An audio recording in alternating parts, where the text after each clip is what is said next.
Well, we're back with another fun emoji creature creation.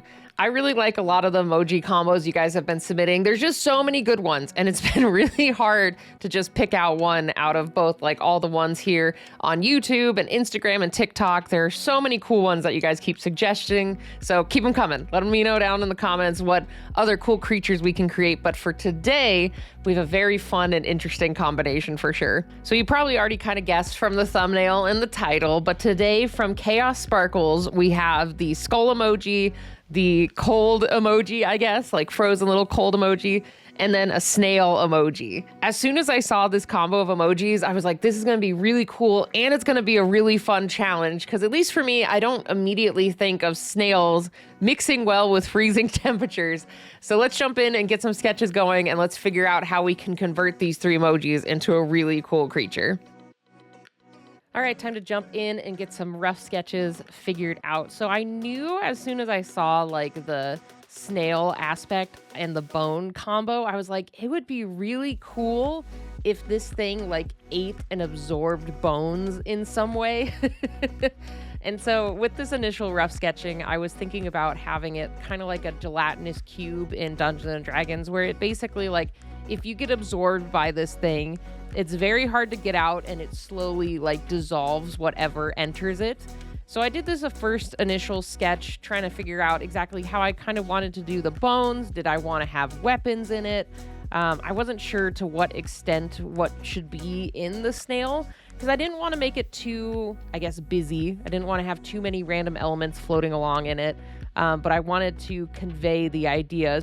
So after that initial sketch and just putting in some of the skeletal bits and the weapons, I wasn't too happy with how busy it was within the snail. So I was like, okay, what if we did a little bit more of a highlight on the skeletal mass? Maybe this thing could have like a skeleton in it per like where its face is or its legs. And I was really jiving with that a lot more.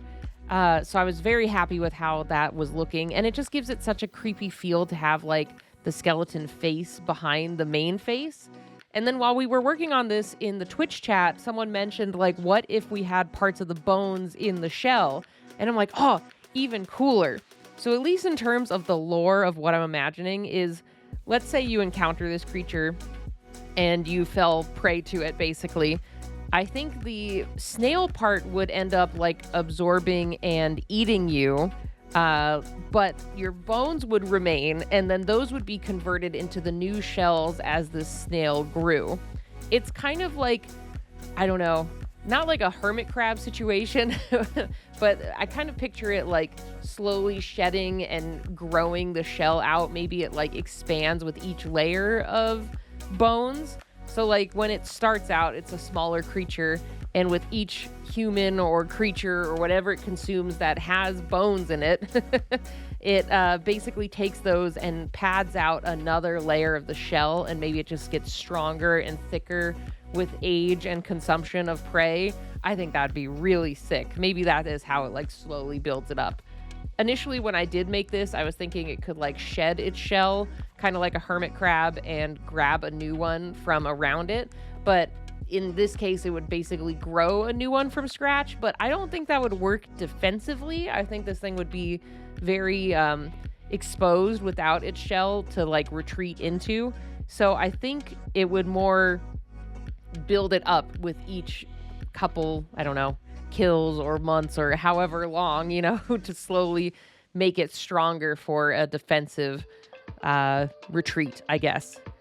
And then I decided not to put any weapons in this because I feel those would dissolve pretty quickly. I think the metal could probably stick around for a bit longer, but I feel like they would dissolve down, and maybe this thing's digestive system basically gets rid of it. If it recognizes something as like a foreign entity that isn't like flesh and bone, it maybe like lets it just kind of escape the body.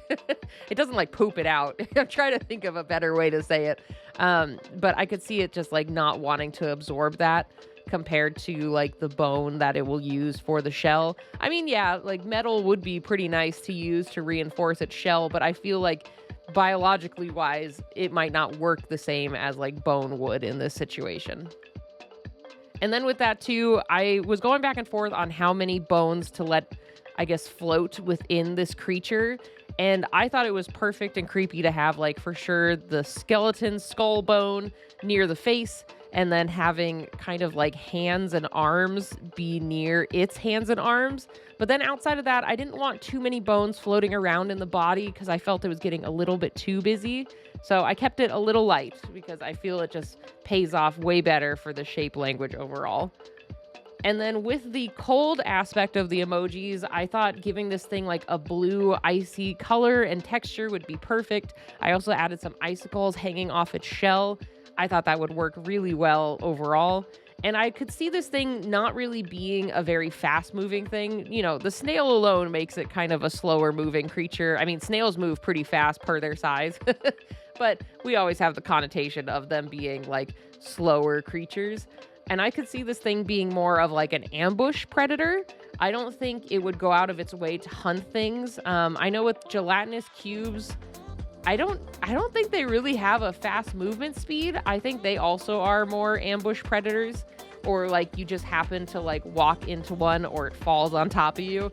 I don't really know. I've actually never faced a gelatinous cube in Dungeons and Dragons, which I'm very surprised about. But I think for this one, maybe it could stay in its shell and look like another stalactite or stalagmite. Like it could maybe hang off the ceiling.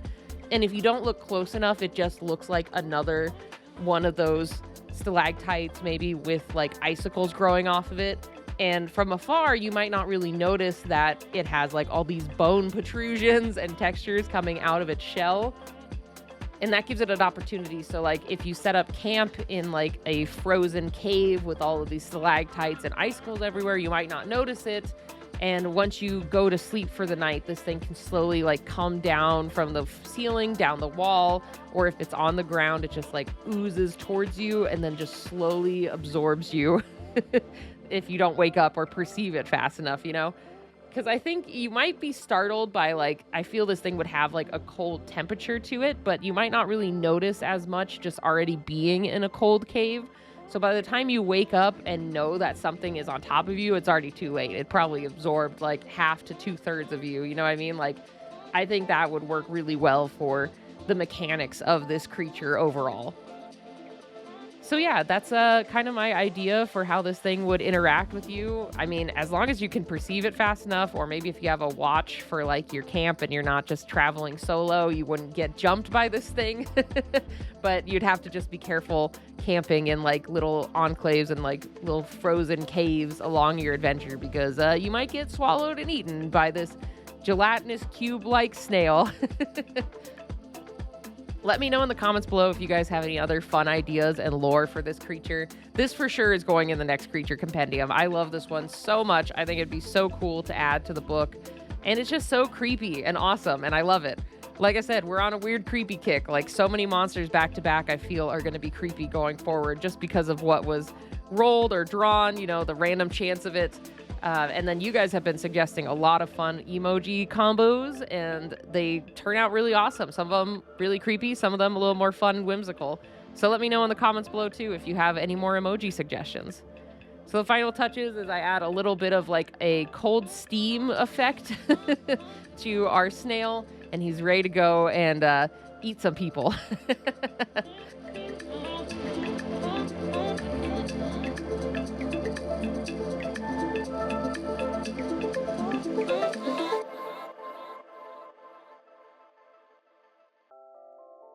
And there we have it. We have our awesome, creepy, kind of gelatinous cube-esque snail, frozen snail monster thing. Yeah. I am so jazzed with this one. I feel I'm really hitting a stride with my monster creation ever since going full time, but this one just like clicked. It was so cool. Just like imagining this thing absorbing its prey and then converting its bones slowly into new shells as it grows. It's just such a cool idea, and I love the idea of it also being in like a frozen tundra and the blues that are in its body. I was just so pleased with how this turned out. Thank you, Chaos Sparkles, for a really cool emoji suggestion. If you guys have other emojis you want to see mashed together, let me know down in the comments. Usually it's 3. I'd like just a combo of 3 if possible. And then I'll look through them and pick another one for another emoji challenge in the future. I hope you guys have been enjoying the influx of monsters here on the channel, because like I feel that's like such a core of me. And then I also really want to make another creature compendium. So I'm like, I just need to start drawing a bunch of monsters again and make those the new consistent videos on the channel. So I appreciate you guys watching this video, and I want to give a shout out to my patrons. Thank you guys so much for supporting my channel and my artwork here.